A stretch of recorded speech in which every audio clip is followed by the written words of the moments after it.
Hello everyone, today we'll start our next chapter, that is special purpose books, cash book. Special purpose books होती क्या है? Special purpose books are also known as subsidiary books. हम लोगों ने journal entries pass की, उसके बाद हमने जर्नल एंट्रीज को लेजर में पोस्ट किया.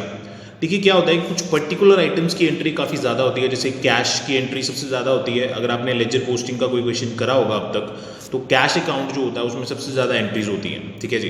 तो जर्नल एंट्रीज बड़े बिजनेस में बहुत ज़्यादा होती हैं, तो कैश की एंट्रीज भी बहुत ज़्यादा होती हैं. इससे क्या होता है कि जर्नल से लेजर में पोस्टिंग के ड्यूरिंग क्या होता है कि टाइम कंजम्पशन ज़्यादा होती है और मिस्टेक्स की भी ज़्यादा गुंजाइश होती है.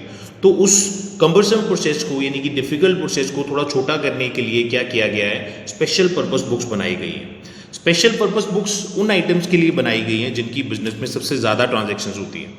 इनका फ़ायदा क्या है कि जब when we are maintaining special purpose books we don't need to pass the journal entry. Means जिन चीज़ों की स्पेशल पर्पस बुक्स हमने बना ली हैं उनकी जर्नल एंट्री पास नहीं की जाती, उनकी सीधा बुक्स में एंट्री करी जाती है. जैसे हमने कैश बुक बनाई तो हमें कोई भी कैश वाली जर्नल एंट्री पास करने की जरूरत नहीं पड़ेगी, हम सीधा कैश बुक में एंट्री पास करेंगे. मींस जर्नल बीच में से कट गया तो हमारा प्रोसेस क्या हो गया, थोड़ा छोटा हो गया, थोड़ा इजी हो गया. इसलिए स्पेशल पर्पस बुक्स को भी बुक्स ऑफ ओरिजिनल एंट्री और प्राइमरी एंट्री कहते हैं. जैसे जर्नल को बुक्स ऑफ ओरिजिनल एंट्री कहते हैं, क्यों? क्योंकि सबसे पहले उसमें एंट्री डायरेक्टली पास करी जाती है. इसी तरह स्पेशल पर्पस बुक्स में भी सीधा एंट्री पास करी जाती है ट्रांजेक्शन से लेके, उसका जर्नल पास करने की जरूरत नहीं पड़ती है. Cash book, purchase book, sales book, purchase return, sales return और जर्नल प्रॉपर, ये आपकी मेन सब्सिडरी बुक्स हैं.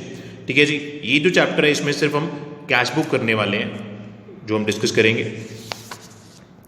कैश बुक जो होती है वो दो टाइप की होती है, सिंगल कॉलम कैश बुक और डबल कॉलम कैश बुक. फिलहाल के लिए हम सिंगल कॉलम कैश बुक करेंगे. Question number 3. देखिए सिंगल कॉलम कैश बुक जो होती है it is very much similar to cash account. ये थर्ड क्वेश्चन आपका, और ये आपके थर्ड क्वेश्चन का सॉल्यूशन. सबसे पहले आपने क्या करना है, नोटबुक को वर्टिकल से हॉरिजॉन्टल कर लेना है, क्योंकि इसका परफॉर्मा थोड़ा बड़ा होता है, तो हॉरिजॉन्टल अगर आप बनाएंगे तो वो ज़्यादा बेटर रहेगा. क्वेश्चन नंबर 3 है ये, date particular ledger folio amount, date particular ledger folio amount. Cash book single column है ये, तो इसका परफॉर्मा बिल्कुल कैश अकाउंट की सिमिलर ही है, लेकिन कैश बुक डबल कॉलम के परफॉर्मा में चेंज होगा. तो हम एंट्रीज देखते हैं. On 1st April, Gopal commenced business introducing cash 60,000 and 1,50,000 by taking a loan from Allahabad Bank. 60,000 उसने कैश इंट्रोड्यूस किया था, तो कैश वाली एंट्री में cash account debit to capital 60,000 ही आएगा. देखिए एंट्रीज अब आपको माइंड में करनी पड़ेंगी, क्योंकि हम सीधा बुक में ट्रांसफर करेंगे ये एंट्री. तो फर्स्ट एंट्री लेफ्ट साइड पे आ जाएगी, टू कैपिटल अकाउंट 60,000. इसका सीधा फंडा ये भी है कि जब पैसे आएंगे तो आप लेफ्ट साइड पे नोट करोगे, जब पैसे जाएंगे तो आप राइट साइड पे नोट करेंगे. इससे ज़्यादा ईजी हो जाएगा. नेक्स्ट ट्रांजेक्शन है आपकी purchased following assets and paid by cheque. ये सारे एसेट्स खरीदे हैं लेकिन चेक से पेमेंट करी गई है, तो चेक वाली एंट्री यहाँ पे नहीं आएगी, क्योंकि यहाँ पे सिर्फ कैश वाली एंट्रीज आनी है. नेक्स्ट है purchase goods 40,000 plus CGST SGST 6% each from Bhushan Amritsar, half of the value paid in cash. 40,000 का सामान था, 6% टैक्स लगा, यानी कि 4,800 टोटल हो गया. 6% प्लस करके हाफ पे किया है, तो हम हाफ की एंट्री करेंगे यहाँ पे. 6th April 2019 बाय परचेजेस 40 का 20 कर देंगे, bye input CGST, by input SGST. 40,000 का 6% बनता है 2,400, तो 20,000 का 6% कितना बना, 1,200. नेक्स्ट है आपकी entry paid wages for installation of machinery ₹4,000. ठीक है. इंस्टॉलेशन की एंट्री क्या होती है, machinery account debit to cash. तो यहाँ पे क्या आ जाएगा, कैश गया है, बाय मशीनरी ₹4,000. नेक्स्ट एंट्री आपकी computer repair charges 1,900 paid along with CGST SGST 6%. तो यहाँ पे क्या आ जाएगा, by repairs account 1,900, by input CGST, by input SGST 6% of 1,900. Next entry आपकी paid wages, purchase postage stamps and paid stationery.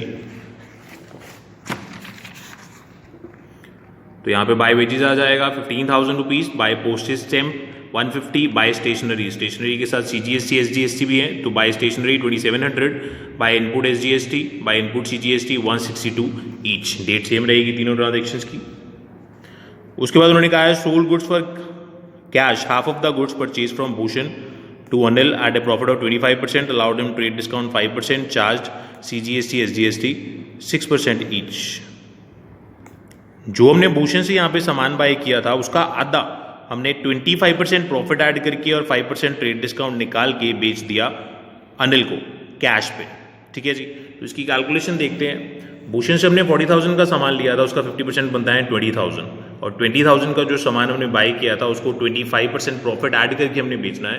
20,000 का 25% is 5,000, तो सेल वैल्यू कितनी होगी 25,000, और प्रॉफिट ऐड करने के बाद हमें 5% ट्रेड डिस्काउंट भी माइनस करना है। 5% कितना आ गया 1250, माइनस करके this is the value of sales.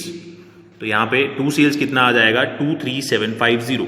अब सेल करेंगे तो CGST SGST भी चार्ज करेंगे, तो to CGST output to SGST output 6% इस अमाउंट का दोनों में आ जाएगा। उसके बाद payment to carpenter for repairs of personal furniture. देखिए पर्सनल फर्नीचर है 350 पे किए हैं, ये ड्राइंग्स हो जाएंगी। Paid for medical expenses of Shrimati Gopal का बिजनेस था, उसकी वाइफ के मेडिकल एक्सपेंसेस पे किए, ये भी ड्राइंग्स में आ जाएगा। तो यहाँ पे दोनों डेट्स में by drawings 350 and by drawings 1800 आ जाएगा। Paid for shop rent 2000 along with CGST SGST 6% each. 2000 हमने पे किया है, साथ में CGST SGST भी पे किया है, रेंट एक्सपेंस है तो ये दोनों डेबिट हो जाएंगे। Bye rent 2000, bye input CGST, by input SGST।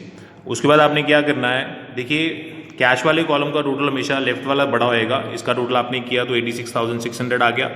उसमें से राइट साइड वाले सारे एक्सपेंसेस माइनस किए तो बैलेंस हमारे पास बच गया 35,508 रुपीज़। ठीक है जी, 30 अप्रैल 2019 को। इसको आप ब्रॉड डाउन करोगे 1 मई 2019 को, यानी कि नेक्स्ट मंथ की फर्स्ट डेट, तो ये बैलेंस ब्रॉड डाउन हो जाएगा। This is the question. देखिए क्वेश्चन नंबर 5 में यहाँ पे कमेंस बिजनेस नहीं है, यहाँ पे कैश इन हैंड है। तो कैश इन हैंड मीन्स होता है ओपनिंग बैलेंस। तो आप 1 अप्रैल को जो एंट्री डालोगे वो आप लिखोगे टू बैलेंस ब्रॉड डाउन और उसके सामने 6,400 लिख दोगे।